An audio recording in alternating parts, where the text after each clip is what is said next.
اب یہ جو اس کی تقسیم محدثین کرام کرتے ہیں کہ وہ کون سی ایسی روایات ہوں گی جن کو زائد سمجھا جائے گا، ان 3 اقسام میں اس کو منقسم کرنے کے بعد ہمیں یہ پتہ چل جائے گا اور سمجھ آ جائے گی کہ اس کی جو پوری ڈیفینیشن ہے، پوری تعریف ہے اس کی، وہ کیا ہو سکتی ہے۔ سب سے پہلے یہ ہے کہ وہ مکمل طور پر وہ روایت سندن متنن جو ان 5 کتابوں کے اندر موجود نہ ہو،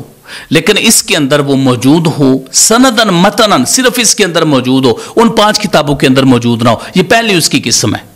اور دوسری اس کی یہ قسم ہوگی کہ جو ان کے اندر روایات موجود ہیں وہ اس کے اندر بھی موجود ہیں، لیکن ان کی روایت جو ہے وہ ایسے صحابی سے مروی ہے جو ان 5 میں موجود نہیں ہے،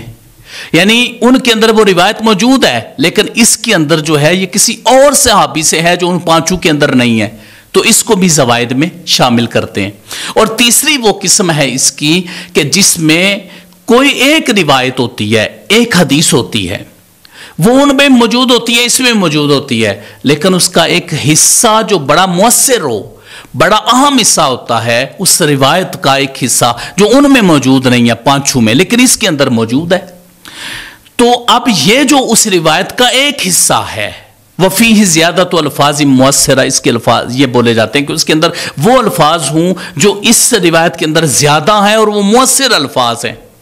تو یہ تیسری قسم ہوگی۔ ان 3 طرح کی جو روایات ہیں، اگر 3 طرح کی اس کے اندر موجود نہیں ہے 5 کے اندر اور اس ایک کے اندر موجود ہو، مثلا اس کے اندر صحابی کی روایت، صحابی اور ہیں جو ذکر کیا ہے وہ صحابی اور ہیں، اور ان کے اندر جو صحابی ہیں وہ اور ہیں، اسی طرح ان کے اندر ٹوٹلی روایات ہی اور ہیں اور ان کے اندر وہ اور ہیں، تو ایسی روایات جو اس کتاب کے اندر چند ایک ہوں گی اس کو زوائد کا نام دیا جائے گا۔ تو امام بصیری رحمہ اللہ نے بھی یہ جو کام کیا ہے یہ اسی نہج کا ایک کام ہے۔ اب یہ تو ہمیں اس کی 3 اقسام سمجھ میں آ گئی۔ اب پھر اس کے بعد ہم یہ سمجھتے ہیں، پھر اس کے بعد کتابوں کے بارے میں ہم جانیں گے کہ وہ کون کون سی کتابیں ہیں جو زوائد کے نام سے لکھی گئیں۔ یہ بات یاد رکھیے کہ یہ زوائد الحدیث ایک علیحدہ فن کی حیثیت اختیار کر چکا ہے، اور علم و زوائد الحدیث کے نام سے کئی علماء کرام نے باقاعدہ طور پر کتابیں لکھی ہوئی ہیں۔ تو یہ فنون الحدیث میں سے ایک فن ہے جو فنون الحدیث کی قسم میں ہی آتا ہے۔ تو اب ہم یہ جانتے ہیں کہ مزید ہم کیا اس کو تقسیم کر سکتے ہیں۔ جو کتب زوائد اس کے اندر موجود ہوں گی، مثال کے طور پر ابن ماجہ کے اندر 1339 روایات جو انہوں نے ذکر کی ہیں، اسی طرح باقی جو کتب ہیں اگر وہ زوائد والی کتاب ہمارے سامنے آتی ہے تو کیا اس کو بھی ہم آگے تقسیم کر سکتے ہیں تاکہ تقسیم در تقسیم ہو اور علوم اور زیادہ وسعت پکڑیں۔ تو پھر وہ اس طرح ہو سکتا ہے کہ زوائد روایات کو لیا جائے، پھر ان کو آگے تقسیم کر دیا جائے، مرفوع روایات میں، موقوف روایات میں، یعنی وہ جو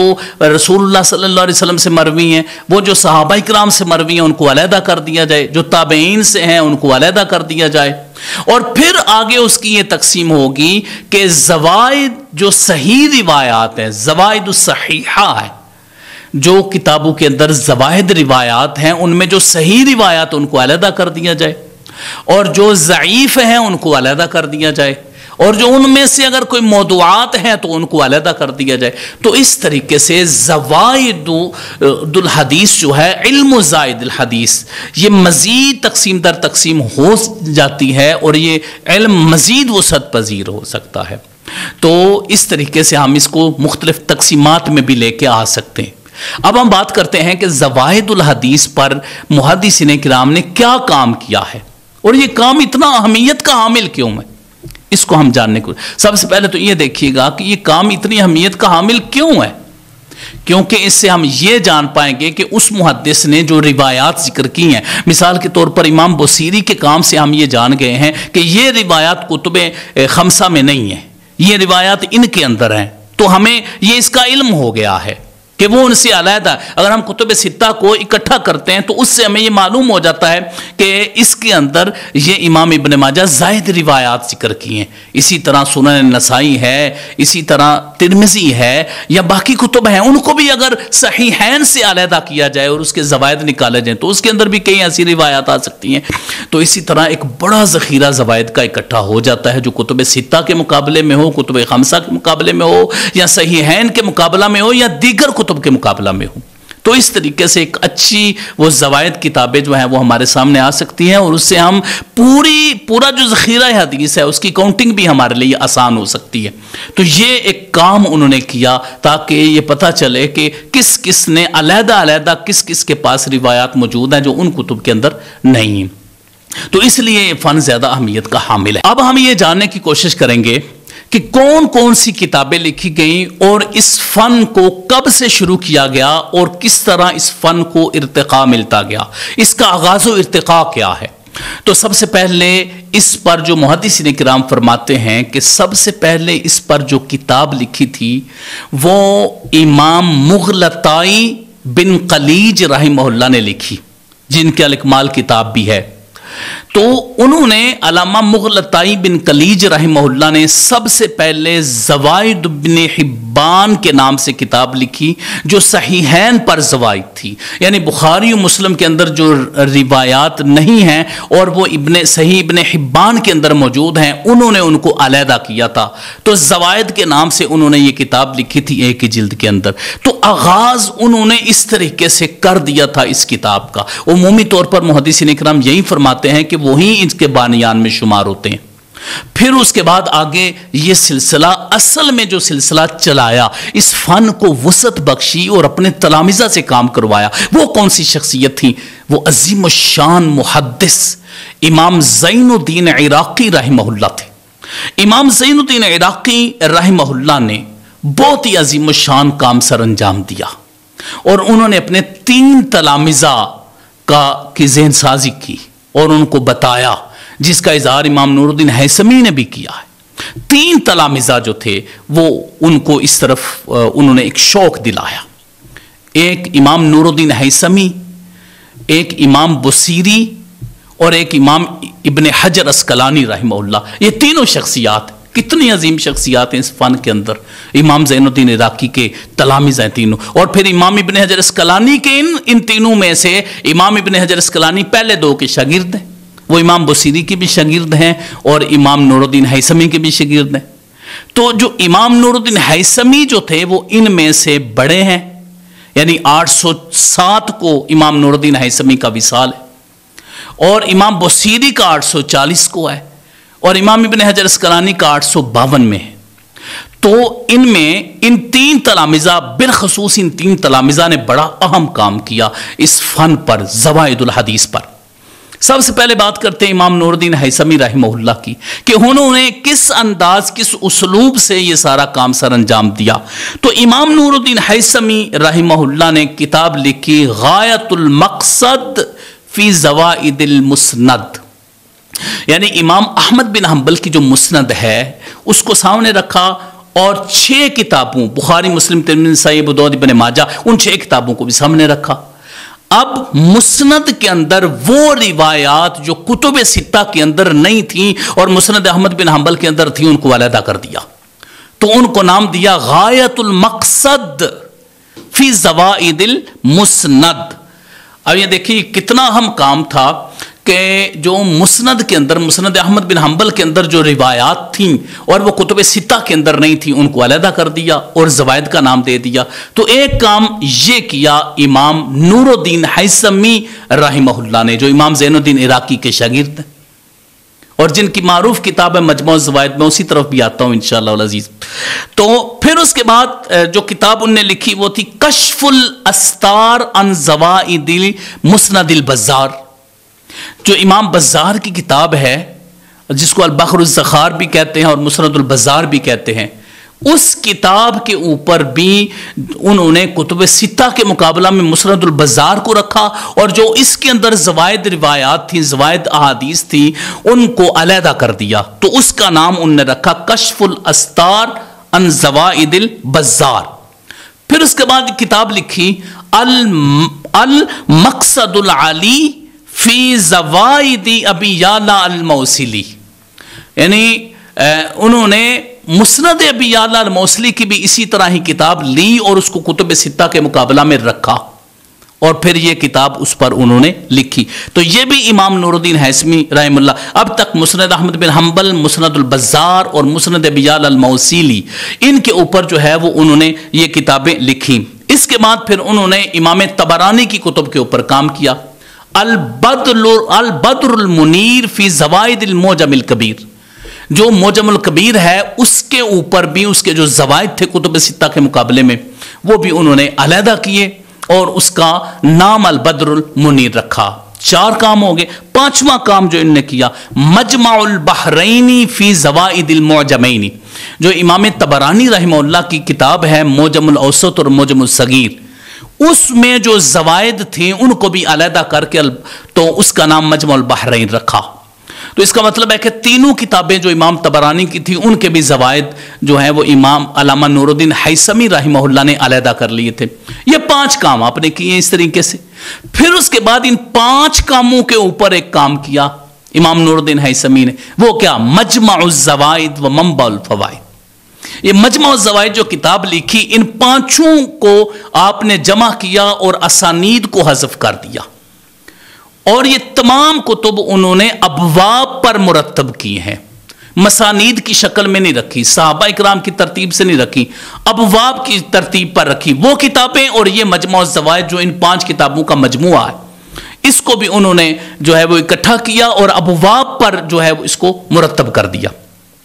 اب یہ جو مجمع الزوائد ہے، پھر اس پر امام نور الدین ہیثمی رحمہ اللہ نے اسانید کو حذف کیا اور روایات پر حکم لگایا، بتایا کہ یہ روایت کس کی ہے، کس کتاب کی ہے اور اس کا حکم کیا ہے۔ جس طرح کہ بڑا جو ہے وہ ان کا رجالہ ثقات، اس طریقے سے وہ حکم لگاتے ہیں کسی بھی روایت پر، اور دیگر ان کے طریقے، اس طریقے سے وہ اس پر علیحدہ سے انشاءاللہ العزیز بیان جو ہے وہ کروایا جائے، تب جا کر اس کی تفصیل جو ہے وہ آپ کے سامنے رکھی جا سکتی ہے۔ تو مجمع الزوائد پر ایک عظیم و شان کام امام نور الدین ہیثمی نے کیا، اور پھر صرف یہیں پر ہی نہیں ہے، اس کے علاوہ بھی انہوں نے کام کیا۔ وہ کیا کیا، بغیت الباحث عن زوائد مسند الحارث، جو مسند حارث ہے اس کے زوائد بھی انہوں نے نکالے اور بغیت الباحث کے نام سے اس کا نام رکھا۔ پھر اس کے بعد جو ابن حبان ہے اس کے بھی زوائد انہوں نے علیحدہ کیے اور اس کا نام رکھا موارد الظمآن الی زوائد ابن حبان۔ لیکن اس میں تھوڑا سا یہ فرق ہے، اس میں یہ ہے کہ انہوں نے صحیحین کے مقابلہ میں لیا ہے، اس کو صحیحین کو سامنے رکھا بخاری مسلم کو، اور ابن حبان میں جو زائد کتابیں تھیں، جو زائد روایات تھیں، حدیث تھی، ان کو علیحدہ کیا تو اس کا نام رکھا موارد الظمآن الی زوائد ابن حبان۔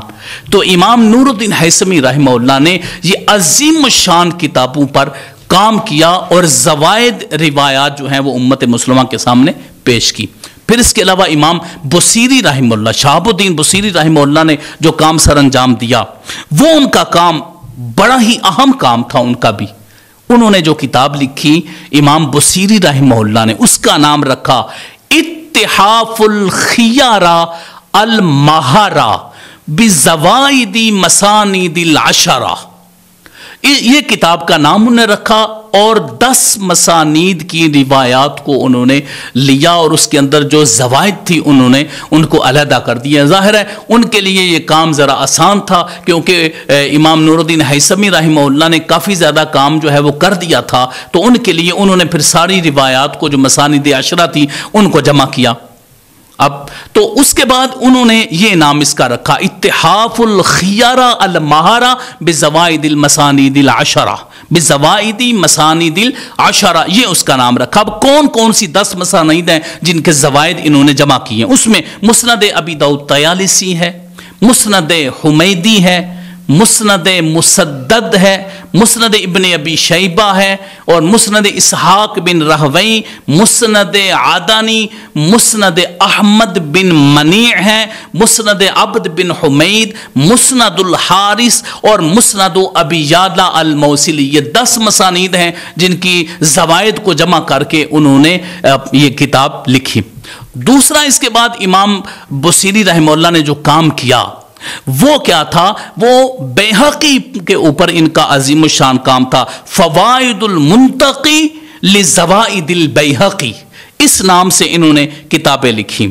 اور اس کے علاوہ انہوں نے زوائد ابن ماجہ کے نام سے بھی کتاب لکھی۔ اب یہ کتابیں تھیں۔ تھوڑا اب میں چاہتا ہوں کہ میں ساتھ ساتھ ایک اور چیز بھی واضح کر دوں کہ جو کام کیا ہے امام نور الدین ہیثمی رحمہ اللہ نے، وہ کام سب سے زیادہ کام ہے، یعنی اس کام کو سب سے بڑا کام سمجھا جاتا ہے ابتدائی طور پر۔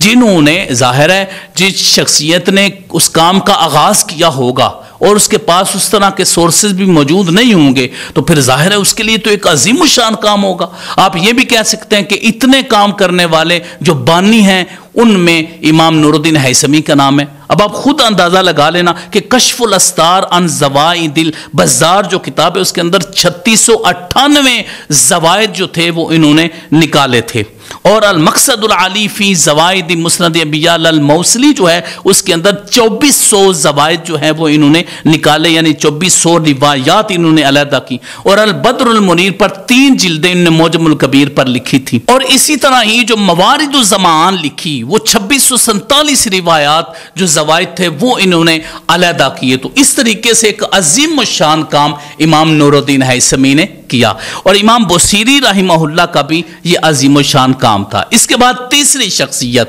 امام ابن حجر عسقلانی رحمہ اللہ نے جو کام کیا ہے اس حوالے سے میں عرض کرنا چاہتا ہوں۔ انہوں نے بھی عظیم الشان کام کیا۔ ایک تو انہوں نے زوائد مسند البزار لکھی جو مسند بزار کے زوائد تھے کتب ستہ کے مقابلے میں، دوسرا زوائد مسند الحارث لکھی، تیسرا زوائد مسند احمد بن المنیع لکھی، اور چوتھا زوائد الادب المفرد جو امام بخاری کی ادب المفرد کتاب ہے اس کے اوپر بھی زوائد انہوں نے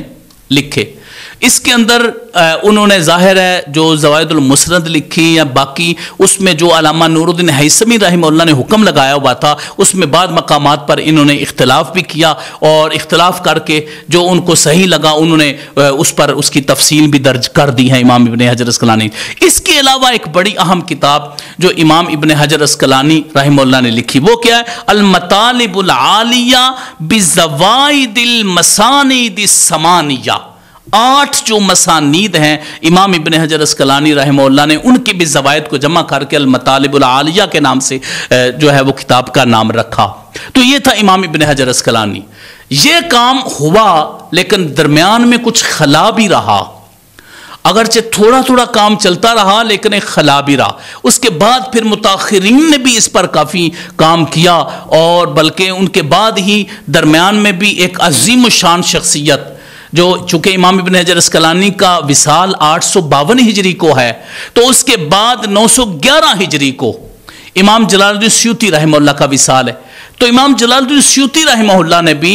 زوائد پر بڑا اہم کام سر انجام دیا۔ انہوں نے ایک تو امام بیہقی کی جو شعب الایمان کتاب ہے اس کے اوپر لکھا زوائد شعب الایمان للبیہقی، اس کے زوائد پر امام جلال الدین سیوطی رحمہ اللہ نے کام کیا۔ پھر اس کے بعد جو نوادر الاصول کتاب ہے اس کے اوپر جو حکیم ترمذی کی کتاب ہے نوادر الاصول اس کے اوپر زوائد لکھی، زوائد نوادر الاصول للحکیم الترمذی، اس کے زوائد بھی امام جلال الدین سیوطی رحمہ اللہ نے لکھے۔ تو تیسری کتاب انہوں نے جو مصباح الزجاجہ جو کتاب ہے زوائد ابن ماجہ پر، اس پر بھی امام جلال الدین سیوطی رحمہ اللہ نے لکھی۔ زوائد پر امام بصیری کی کتاب بھی ہے اور زوائد پر امام جلال الدین سیوطی رحمہ اللہ کی بھی کتاب ہے۔ تو اس طریقے سے ان عظیم الشان شخصیات نے زوائد کے اوپر کتابیں لکھی۔ یہ سلسلہ جاری و ساری رہا، کبھی خلا آتا رہا اور کبھی اسی طرح ہی یہ سلسلہ جاری و ساری رہا، اور اب متاخرین نے تو ماشاءاللہ علم و زوائد الحدیث پر علیحدہ سے باقاعدہ طور پر کتابیں بھی مرتب کی ہیں۔ تو یہ تھا زوائد الحدیث یا علم و زوائد الحدیث، یا آپ اس کو کتب و زوائد الحدیث کہہ لیں، یعنی وہ کتابیں جو زوائد الحدیث پر لکھی گئی ہیں وہ کتابیں یا ان کے متعلق آگاہی ہے، یا پھر زوائد الحدیث یعنی حدیث جو زیادہ ہوتی ہیں، یا اس کو ایک علیحدہ سے فن کا جو نام دے کر علم و زوائد الحدیث کے نام سے کتابیں لکھی ہیں۔ تو یہ تھا ہم نے آج سمجھا زوائد الحدیث کے بارے میں۔ اللہ رب العزت کی بارگاہ میں دعا ہے جتنے محدثین کرام نے زوائد الحدیث پر کام کیا ہے، دیگر بھی حدیث پاک پر کام کیا ہے، اللہ ان کے درجات کو مزید بلند فرمائے، اور ہم سے بھی اللہ رب العزت حدیث پاک کا زیادہ سے زیادہ کام لے، ہر سانس، ہر لمحہ، ہر ساتھ، ہر گھڑی حدیث پاک کی خدمت میں گزرے۔ اللہ رب العزت اس کی طاقت، توفیق، موقع، رحمت عطا فرمائے، آمین یا رب العالمین۔ وصلی اللہ علی حبیبہ سیدنا محمد وآلہ وصحبہ اجمعین۔